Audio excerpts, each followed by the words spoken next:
იქ პირდაპირ ამბობდნენ, რომ არავის შეწყალებას არ ვაპირებ. იმათმა უნდა გაითავისონ, აღიარონ თავისი, ასე ვთქვათ, შეცდომები და ამის მიხედვით ნახოთ, დავაკვირდებით მოვლენებს რა და როგორ იქნება. კაი, მოდი პოზიტივზე გადავიდეთ.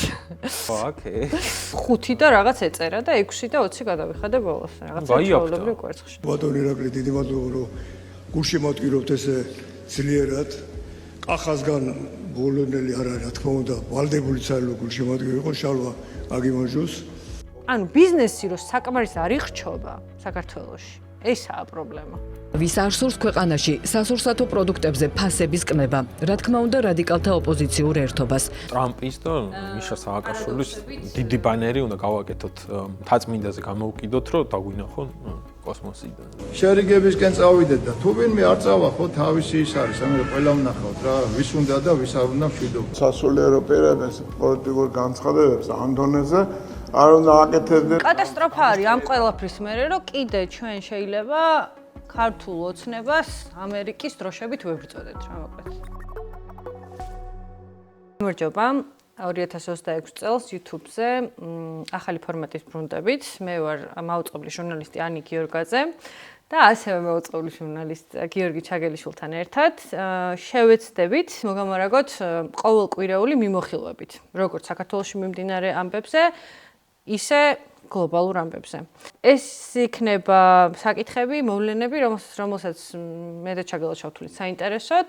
მოკლედ 20 იანვარს ქართულმა ოცნებამ გადაწყვიტა, რომ სამაგალითოდ დასაჯოს 4 ჭიათურელი, მხოლოდ და მხოლოდ იმისთვის, რომ ისინი პრინციპში წლებია უკვე იბრძვიან უბრალოდ ღირსეული შრომისთვის და ღირსეული საცხოვრებელი გარემოსთვის. უფრო კონკრეტულად რო ვთქვათ, მოკლედ მერაბ სარალიძეს და გიორგი ნეფარიძეს, მერაბ სარალიძე არის მაღაროელი, ნეფარიძე არის სოფელ შუქრუთის მცხოვრები და პროტესტის ლიდერი. მათ მიუსაჯეს ძალადობის ორგანიზებისთვის 6 წელი და 3 თვე და თენგო გველესიანს და არჩილ ჭუმბურიძეს 4 წელი და 3 თვე. მათ ედავებიან შუქრუთის მაღაროს დირექტორზე თავდასხმას, ანუ ამ თავდასხმის ორგანიზებას და თავდასხმას. მე ვერ ვახერხებდი ამ სასამართლოებზე დასწრებას, უფრო მეტად შენ მოგიცია იყოფნა. და როგორ გაიხსენებდი ამ პერიოდში, აი შენთვის პირადად თუ იყო მოულოდნელი ეს გადაწყვეტილება და რას გვეუბნება აი ქართული ოცნება? ხო, აი თვითონ სასამართლო დიდხანს გაიწელა, რაღაცა 30-ზე მეტი პროცესი იყო, როგორც ვიცი და რა თქმა უნდა, ეხლა უმრავლესობას ვერ დავესწარი, მაგრამ ბოლო პერიოდში რამოდენიმე პროცესზე ვიყავი რა. ყოველ შემთხვევაში აი ბიჭების სიტყვები მოვისმინე მოკლედ. რა იყო მოსამართლე, რომლისთვისაც ეს იყო პირველი საქმე? ამ პირველ საქმეში უნდა გადაეწყვიტა 4 მაღაროელის ბედი, ხო, რომლებიც რაღაც უბრალოდ რაღაც ჩხუბში კი არ მოყვნენ სადღაც. პრაქტიკულად რაღაც დიდი ქვეყნის მასშტაბის რაღაცა პოლიტეკონომიური საკითხი წყდება აქ და მით უმეტეს იმ ფონზე, როცა სახელმწიფოსაც პოზიციები დაფიქსირებული აქვს. კობახიძის გამოსვლა ვნახეთ, ხო, პარლამენტში, სადაც თქვა, რომ მათ შეხება კონკრეტულ ექსპერონებას, ნუ ეს არის კონკრეტული საქმე, სამართლებრივი საქმე და მე სიღრმეში ვერ შევალ, მაგრამ ერთი რამ შემიძლია გითხრათ.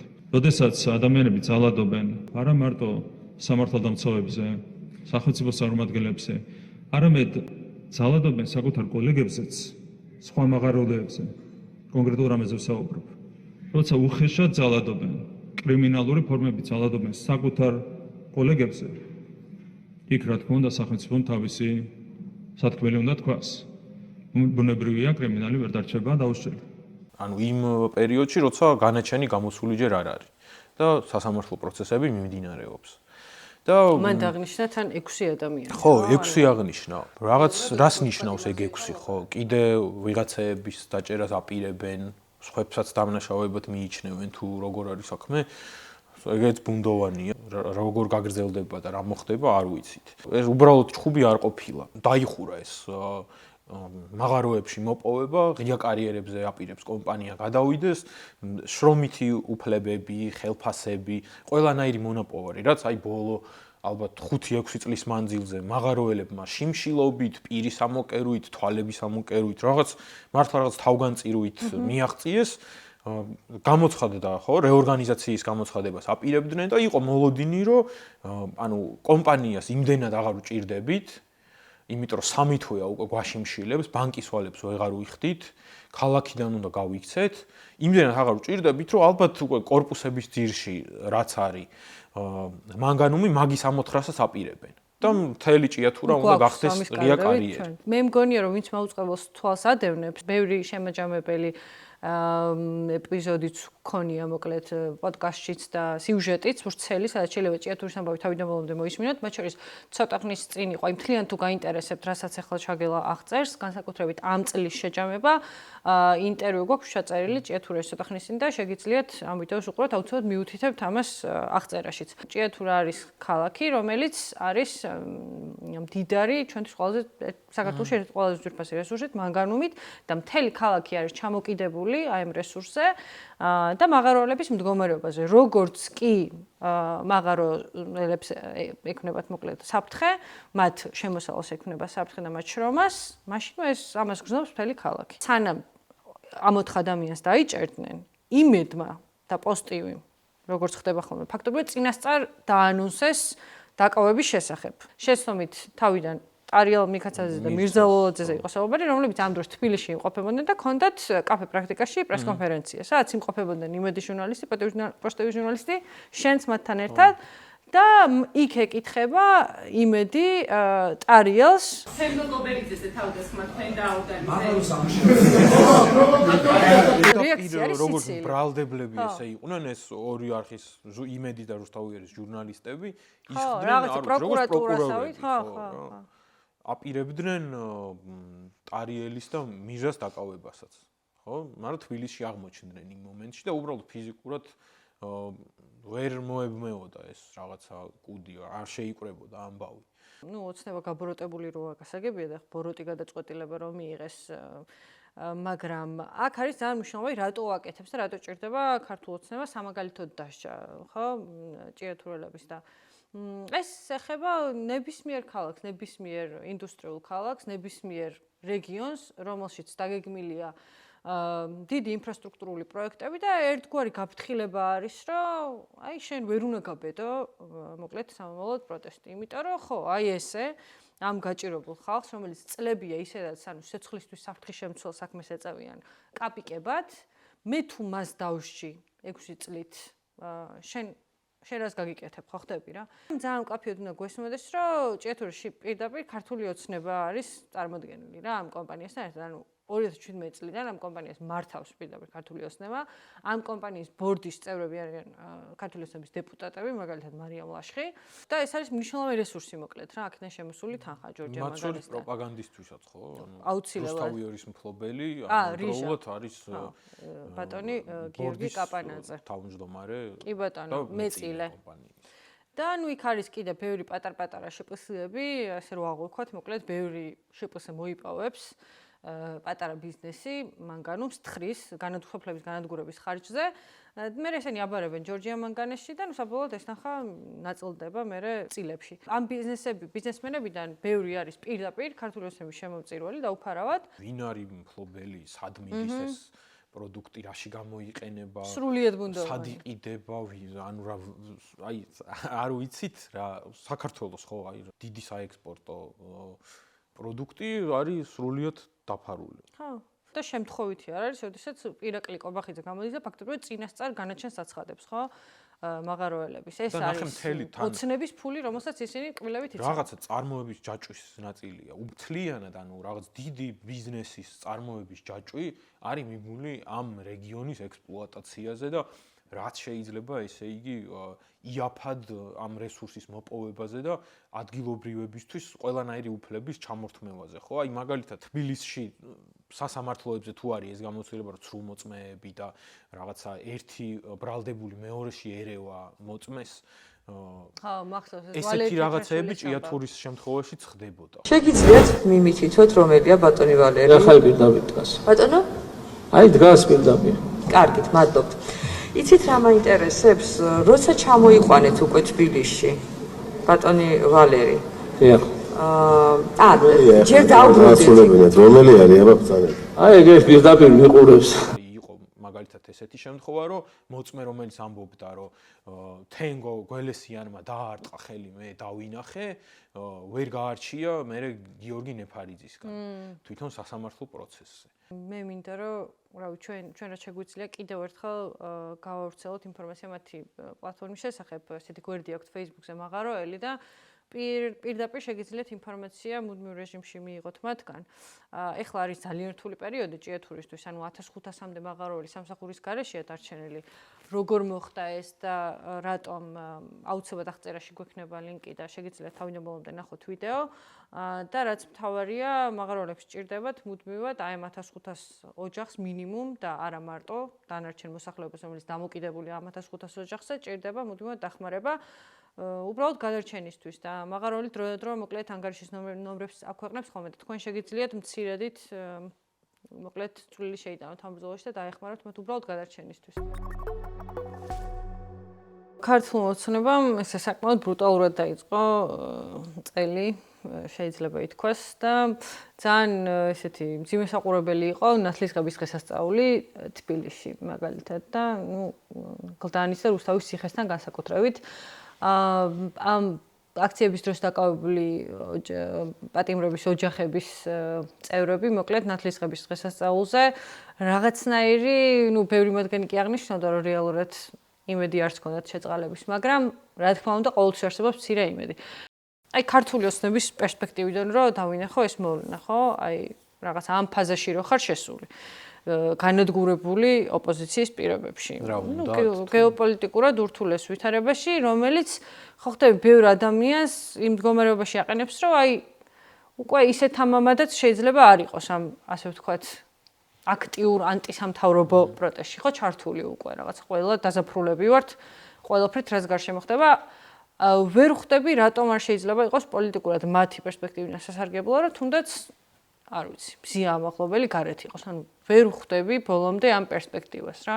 მოლოდინი და რაღაცა ესე არ ველოდებოდი რა თქმა უნდა. მე სადღაც ბოლოს მეც გამიჩნდა იმედი, მაგრამ რაც ძალიან მძიმე სანახავი იყო, მე საერთოდ ვერ მივხვდი, ან რა ქცევა არის, ან საერთოდ რა შეჯდება, რომ ნათლისღების დღესასწაულზე ყინვაში თან არ დაგვაჭროს, რაღაც დიდთოლობა იყო თბილისში, მართლა რამდენი წელი ყოფილა ეგეთ რაღაც და ეს ხალხი ხო, ასაკოვანი ხალხი, მთელი დღე ალოდინეს მოკლედ და ის განცხადებაც არ გაავრცელეს, რომ რა ვიცი, ანუ არ ვაპირებთ შეწყალებას ამ ხალხის ბოლოს და ბოლოს რა. ზოგადად რას თათბირობდნენ, მე მაგან უფრო დავაეჭო მე მგონი რა, რომ მართლა ხო არ ბჭობენ ვინმე შეწყალება.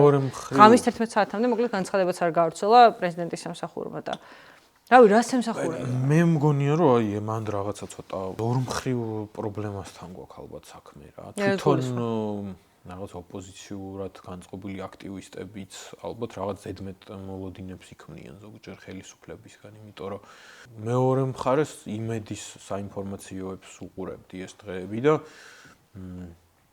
იქ პირდაპირ ამბობდნენ, რომ არავის შეწყალებას არ ვაპირებთ, ვინც რაღაცა არ მოინანიებს, ხო?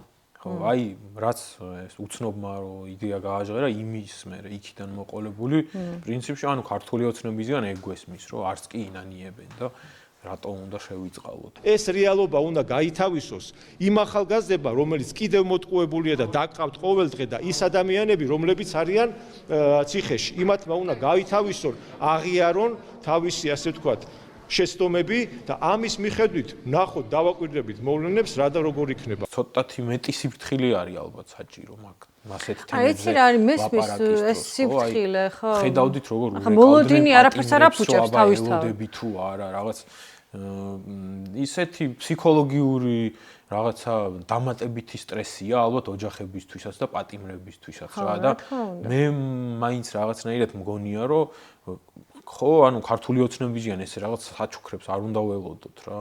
თლიანად ჯაჭვში არ ჯდება რა. თუ ქართული ოცნება გადაწყვეტს რომ შეიცვალოს თავის ბუნება და ყველაფერი გადაატრიალოს, კი, მაგრამ აი ისე არა, რა ვიცი, მე მგონი ნათქვამია რომ ნულოვანი ტოლერანტობა აღარ ხო, თანაგრძნობა და გასაგებია ყველაფერი, არ ვიცი, ანუ თუ რა 6 წელს რო გისჯიან და არა 9-ს, შეიძლება მაგაზეც მადლობელი უნდა იყო რა.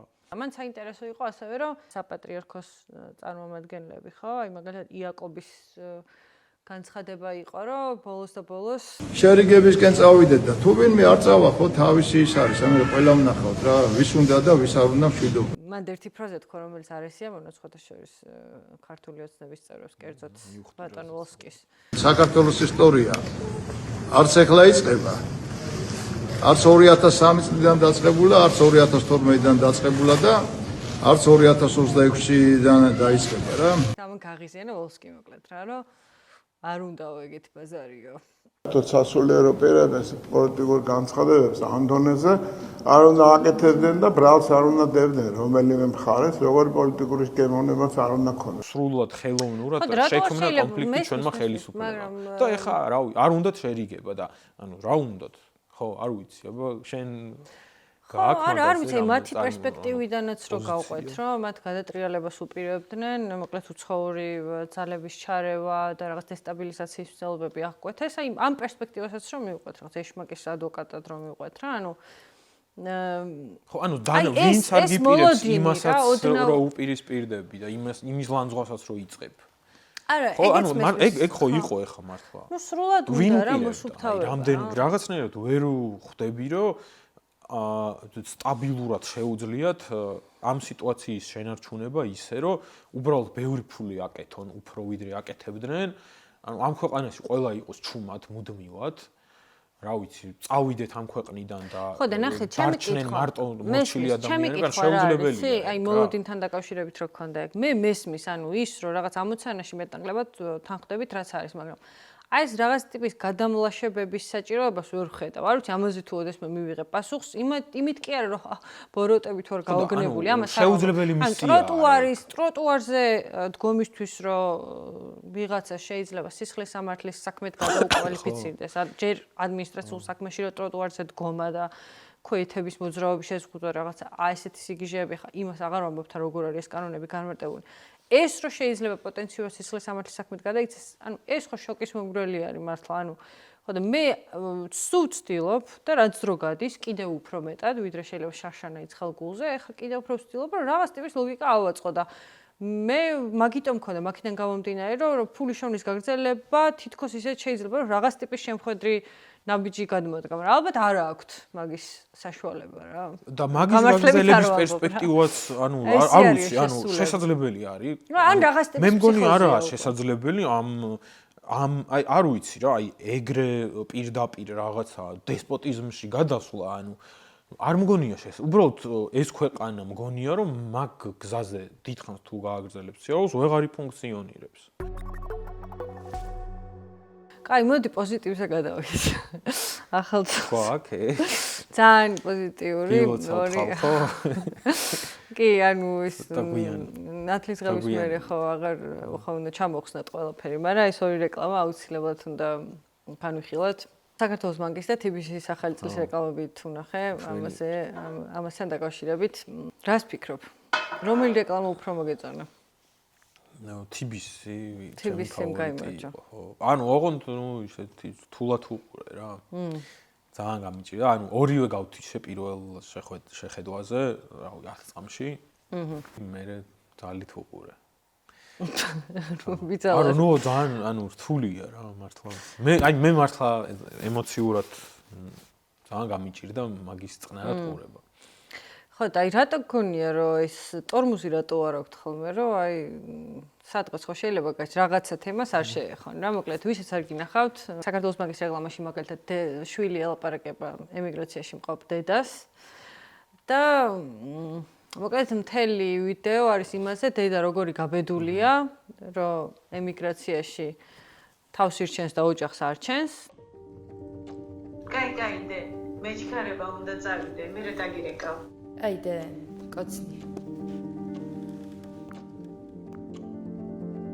და ამ ყველაფერს გვიყვება ბანკი როგორც ნუ ეხა მოცემულობა ეს თავისთავად და TBC მაგის რეკლამაში კიდევ უფრო რთულადაა საქმე იმიტომ რომ სიუჟეტი ვითარდება ანუ რაღაც მართლა ალბათ გმირი ქალები ხო ძალიან საყვარელი ადამიანები რაღაც ისეთი მძიმე ისტორიაა ხო როცა ქვეყანიდან მიდიხარ და ტოვებ ოჯახს და ამ რაღაც ემოციებს ყვებიან და როგორ ერთმანეთთან იხსენებენ საქართველოში გატარებულ რაღაც ძვირფას მომენტებს და მე ამასობაში შემოდის ვიღაც მოაქვთ საჩუქრები, სადაც არის შვილების და შვილიშვილების წერილები და თან ამ დროს ამ ლაპარაკის დროს მუდმივად ისმის ესე მოკლედ ამ რეკლამაში რომ ეს არის ცხოვრება ერთმანეთს შორიდან უნდა უკითხულობდეთ და მოკლედ ეს წერილები გვაცოცხლებს სხვა არაფერი რა და ძალიან ისეთი უტიფრობა არის ესეთ თემაზე ბანკების მხრიდან ლაპარაკი, როცა ჩვენ ყველამ კარგად ვიცით რომ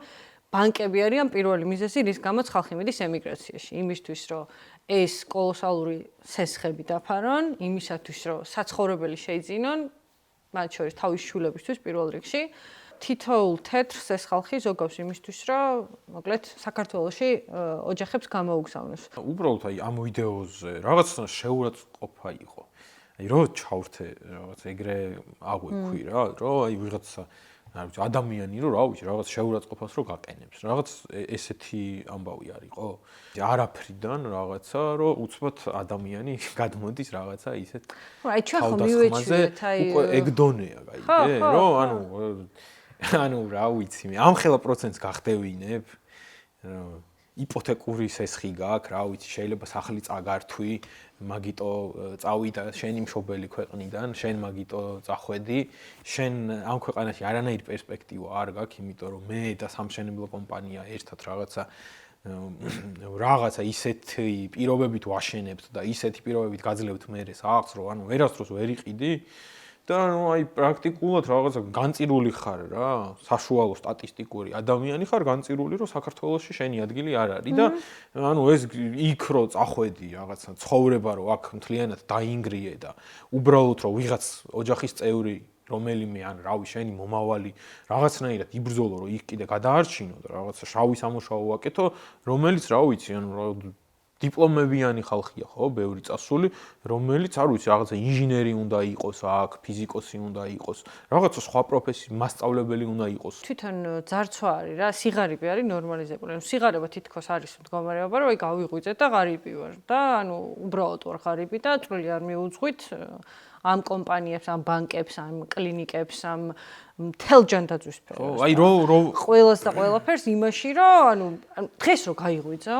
და რავი მართლა ღმერთმა დაგიფაროს ხო რაღაცა გაიგო რომ შეიძლება გჭირდეს შეიძლება სახლის გაყიდვა მოგიწიოს შეიძლება რაღაცა ისეთი სესხის აღება მოგიწიოს რომ მე ეს თაღლითური სქემით ისე ბანკით დაკარგო და ანუ მართლა საერთოდ არ შედარჩე და ანუ რაზე ლაპარაკობთ ხო ნებისმიერ პენსიონერი როცა ლაპარაკობს პირდაპირ გეუბნება რომ ანუ კონკრეტულ წამლებს რომელიც მისთვის სასიცოცხლოდ მნიშვნელოვანი რომ მიიღოს სელექციას აკეთებს მოკლედ ყოველთვის ახლა გულის წამას დავლევ, ახლა იმას დავლევ, იმიტომ რომ ამის ფული არ მრჩება, საკვებზე აღარა ლაპარაკი, რა სჭამს ხალხი და ანუ რამდენი ბავშვი არის ქვეყანას იმშიარი და ეს არის ნორმალიზებული ამის თქმა მინდა და ამ რეკლამების დამსახურებით რა ეს კიდევ უფრო ნორმალიზდება, რომ ანუ ღარიბი თუ ხარ, იმენა თან ეს საბანკო სექტორი ხო აი რა ვიცი რაღაც სახაჭაპური არ არის რომელიც რაღაც ძვირად გაყიდის სიტყვაზე ხაჭაპურს ხო მთლიანი ეკონომიკა დგას ამათზე და რა ვიცი ანუ ყველაფერში თანამონაწილეა საერთოდ რა საბანკო სფეროს 80%-ზე მეტი ამ ორ ბანკზეა განაწილებული საქართველოს და TBC ბანკზე ხო აბსოლუტური მონოპოლია აქვთ საშუალოდ აი 25-30% მოგებას ნახულობენ ყოველ წელს ვიდეოც მოგვს ჩაწერილი მაგასაც მივუთებთ აღწერაში ნახეთ 3.1 მილიარდი ლარი იყო მოგება 2024 წელს და ვინც ამ ციფრს ვერ აღიქვამთ საგანგაშოდ 3.1 მილიარდი მოგებაზეა ლაპარაკი მოგება დინამიკაში ეს რო დავინახოთ ხო დინამიკაში 2000 მე პირობითად მაშინ მქონდა 2020 წელი აღებული 2020 წლიდან 2024 წლამდე ეს მოგება გაიზარდა 3030%-ით 3030% ხო სიგიჟე არის თავისთავად რა და ეს იზრდება ყოველწლიურად და მე მგონი შენ მეუბნებოდი გუშინ 2025 წლის დეკემბრის, არა, ნოემბრის ჩათვლით მონაცემს, რომ უკვე 3 მილიარდი იყო. ანუ უკვე რეკორდი დამყარდა მორიგი. ყველა ვარიანტში ამაზე 2025 წლის მოგება აუცილებლად იქნება მოკლედ 2024 წლის მოგებაზე მეტი და ეს არის სრულიად ნორმალიზებული, წარმატებული ბანკები, სენტიმენტალური ვიდეო კლიპებით, მოხერხებული, ისა რა ქვია, mobile banking-ით. მადლობა დიდი ამ ინტერფეისისთვის. ტექნოლოგიურად ძალიან გამართული და აი რო ეს მარტივია ეს ხის ზოგადად წამშენება. ლაპარაკობთ, ხო? ეხლა ეს 25%-იანი მოგება და 30%-იანი მოგება შეიძლება არაფერს არ ნიშნავს, მაგრამ რო შევადაროთ გლობალურად ბანკების მოგებას, ხო? აი ევროკავშირის ბანკებში მაღალ მოგებად ითვლება, როცა რაღაც 10%-ს წლიური მოგება გადააჭარბებს რა. და ზოგადად რაღაცა სტანდარტად ითვლება, რომ 10-15% არის რაღაც მაღალი მოგება ბანკისთვის. მაგრამ აი საქართველოში არის 30, ხო, 25. ანუ ორჯერ მეტია და ყოველდღე უნდა ვსვავდეთ ამ კითხვას, რომ აი რატო? რატო უნდა იღებდეს TBC ბანკი ქართული საზოგადოებიდან 30%-იან მოგებას ყოველ წელს და რატო არ უნდა იღებდეს აი 5%-ს მაგალითად. დიდი შემოსავალი აქვს ასევე ამ ფარული გადასახადებიდან, ხო? რაღაც იქ ხელშეკრულების ფული, ამ სესხის გაფორმების დროს საკომისიოები. აი ეს რა ქვია, ოპოზიციის ავანგარდში მდგომი ბანკების საკომისიოები, რომლის ფულსაც ვიხდით ამ საშინელი ჯარიმების გადახდის დროს, ხო? ამაშიც ფულს შეულობენ და ეს არასოდეს არ უნდა დაგვაუწყდეს არც ერთ ეტაპზე. ისევე როგორც არ უნდა დაგვაუწყდეს, ახლა უბრალოდ გამახსენდა ჭყონია, რომელიც, რა ვიცი, 1+1 აქციით გვაბარაგებდა ხოლმე აქციების დროს და ჩვენი ის იყო, რა ქვია, ბიზნესიდან ლიდერი და ცოტა ნუ ჩვენი არა რა, მოდი ეხლა ვიდეო ნახე ხო რა რევერანსებით ესაუბრება. ბატონი ირაკლი, დიდი მადლობა რომ გულშემატკივრობთ ესე ძლიერად.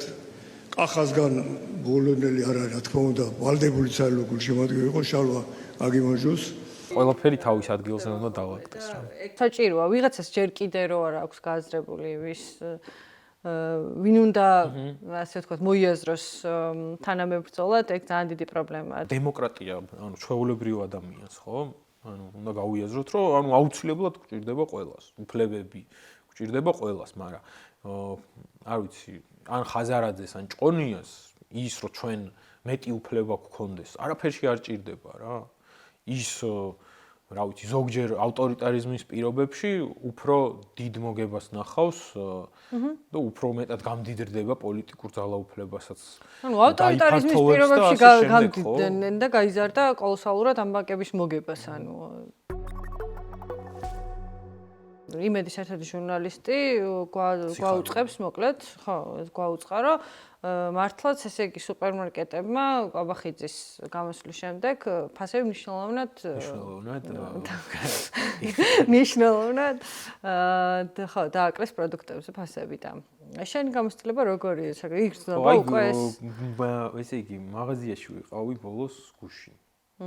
ხო გუშინ ვიყავი. არა, ხო, დღეს აქ ხარ მთელი დღე და გუშინ წინ ვიყი და კვერცხი, რომელიც ანუ ღირს უფრო ძვირი ვიდრე ტრადიციულად მახსოვს რომ ღირს რა.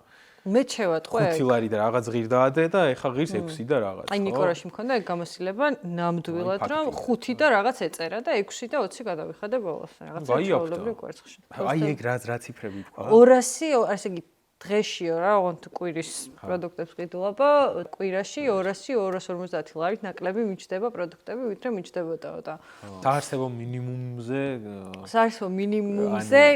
მინიმუმი ხო მოაკლდა მის ხარჯებს მოკლედ, იმიტომ საარსებო მინიმუმი 250 ლარი. მაღალი ფასები არის ოპოზიციის ბრალი. იცი ეგ?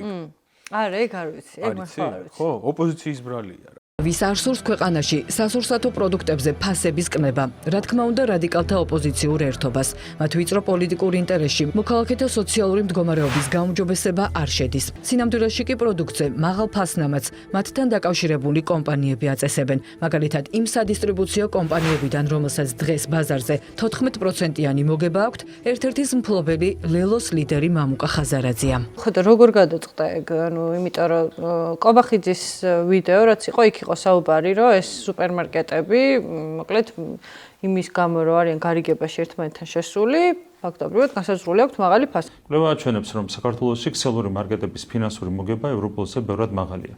კერძოდ, საქართველოში კონკრეტული საცალო ქსელების წმინდა მოგების მარჟა 7, 8 და 14%-იც გია, როდესაც ევროპაში მათი წმინდა მოგების მარჟა საშუალოდ 2%-ია. მოგების მაღალი მარჟის პირობებში კომპანიები მარკეტების ქსელს სწრაფად აფართოებენ. ბოლო 5 წლის განმავლობაში ქსელური მარკეტების რაოდენობა ქვეყანაში 2-ჯერ გაიზარდა. ლოგიკურია, რომ ქსელის გაფართოებასთან დაკავშირებული ხარჯები პროდუქტის ფასებზე პირდაპირ აისახება. ორი ბაზრის პრობლემა.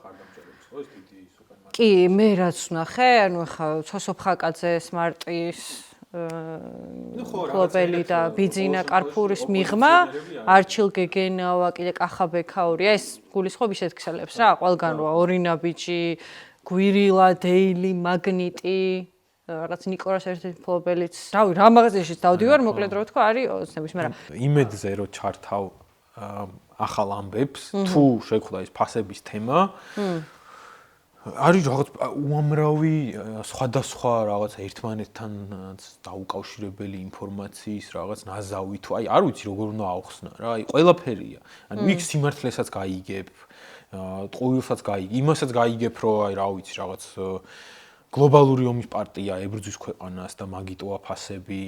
იმასაც გაიგებ, რომ შეიძლება სადღაც რაღაც მონოპოლია იყოს და კარგია, აბა მოდი გამოვიძიოთ, მაგრამ მე გაიგებ, რომ უცბად შეიცვლება რაღაც ამ სიუჟეტში ცოტათი ტონი, რითმი რაღაც და გადავა იმაზე, რომ ოპოზიციას არ უნდა ფასების დაწევა. ოპოზიცია ფლობს რაღაც სადისტრიბუციო კომპანიებს. ის კი არა, რომ აი ერთ-ერთი ფაქტორი ესეც არის. ვოქსპოპებსაც რო უყურებ ამ სამთავრობო არხებზე. ხალხი უკვე ამბობს, რომ აი კი ყველაფერი ძალიან ძვირია, მაგრამ მთავრობა ცდილობს, რომ გამოასწოროს, ცოტასაც გაუძლებთ და ოპოზიციის ბრალია იქ ვიღაცებს რაღაც მონოპოლიები ქონიათ და ანუ კობახიძეები, ძინა ივანიშვილი, რა ვიცი, საქართველოს პარლამენტი, ესენი უბრალოდ აი დღეს გაიღვიძეს რა. ხო, და ახლა მომისმინე ამ სიუჟეტში სიმართლე ის არ არის, რომ ოპოზიცია ამ ინიციატივას ებრძვის? ხო, აი არ ვიცი, ეგეც შეიძლება ნაწილობრივ იყოს რა. გასაგებია, რომ შეიძლება ერთი შეხედვით სუბუქად რო ვთქვათ, გაგეღიმოს ოცნების ინიციატივაზე, მაშინ როცა ნუ აი ეს პოლიტიკაზე პასუხისმგებელი რამას დღეს აქამდე მოგუყვანა, რომ აი მართლა კვერცხი ღირს, რა ვიცი, ანუ სახლის ფასი არის ოცნება, გასაგებია, მაგრამ შემოდის იმ ინიციატივით, რომ აი ხა მოიცალეთ, ამ მივყვეთ ხა ადამიანმა, ხა მოიცალა ამისთვის და უნდა ამ საკითხის გამოსწორება. ფასები ხო მართლა სიგიჟი არის ხო საქართველოში და ყველა სფეროში არსებობს მონოპოლია და ოლიგოპოლია და ჩვენ ვიცით, რომ ეს პრობლემა და ეს მოსაგვარებელია.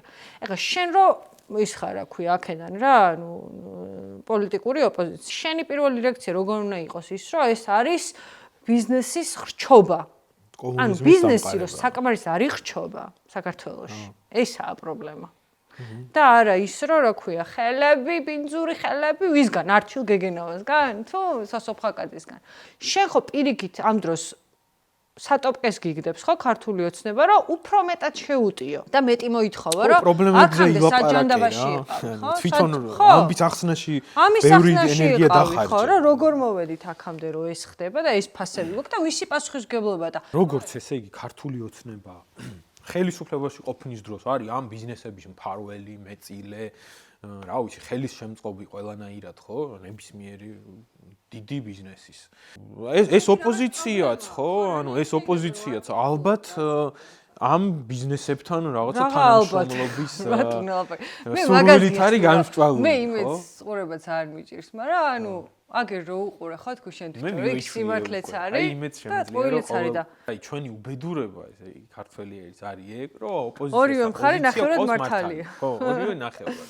ჯერ მიზეზით ქართულ ოცნებას არ მოუწია, რომ მე რაღაც თავდაჯერებულად მივიღო მათი ეს ინიციატივები, მაგრამ საკითხი როცა ისმევა, მე მეძლევა საშუალება, რომ ამ ეს თემა გავშალო პირიქით და მით უმეტეს პოლიტიკაში რო ვარ, ამაზე უკეთ რა მომენტი უნდა გამოვიყენო, ჩემთვის გაუგებარია და ხო არა აქ რა პოლიტიკაში რა ხალხიც პირიქით წნეხს უნდა ვაძლიერებდეთ, რომ მართლა გავიგოთ რა ხდება, რატო არის კვერცხი ესე ზუსტად. ანუ რაღაც აი და ანუ ფუნდამენტური არ ვიცი შენ თუ ნახე, გუშინ კიდე დავანონსებიათ, რომ მედიკამენტების და საწოვის ფასების ხო, შევაო.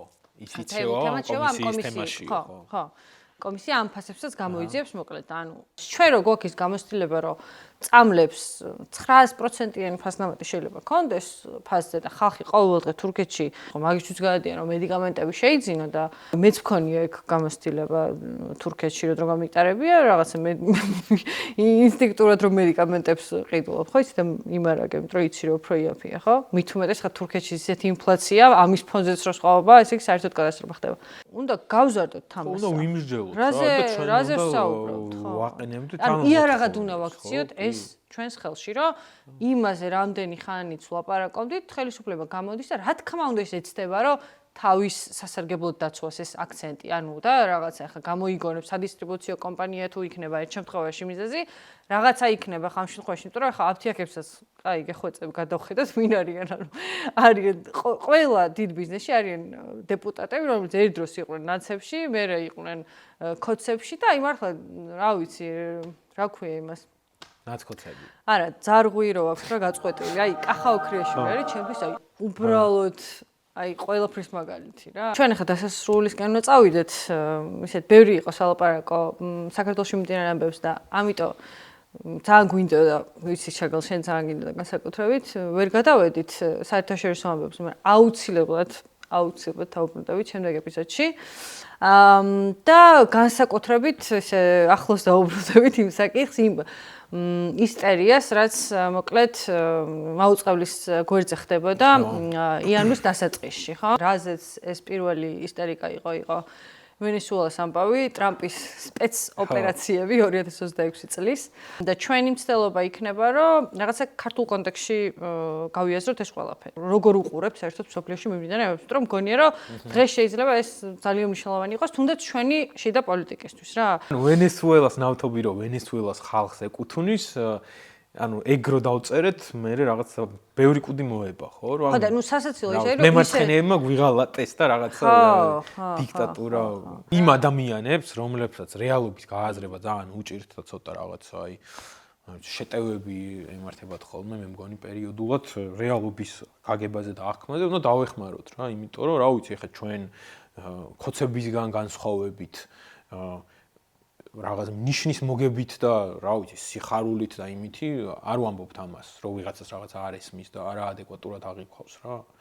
რა ვიცი, უბრალოდ ამ საზოგადოებისთვის აქ რო დემოკრატია გადარჩეს და რა ვიცი ავტორიტარიზმში რო არ ჩავიძიროთ რაღაც აუცილებელია რომ რაღაცები ანუ ჯერ გავიგოთ რა. ჩვენ შეიძლება რაღაც საკითხებზე გქონდეს იდეოლოგიური აზრდენა, რაღაც ხალხის ერთ ნაწილს და მეორე ნაწილს, მაგრამ ჩვენთან ჩემთვის რაც გამოიკვეთა, თუნდაც მედია coverage-ი ასე ვთქვა, დაფარვა როგორიც იყო ამ ამბების, გამოიკვეთა ის, რომ პროსტო რეალობას უარყოფთ რა.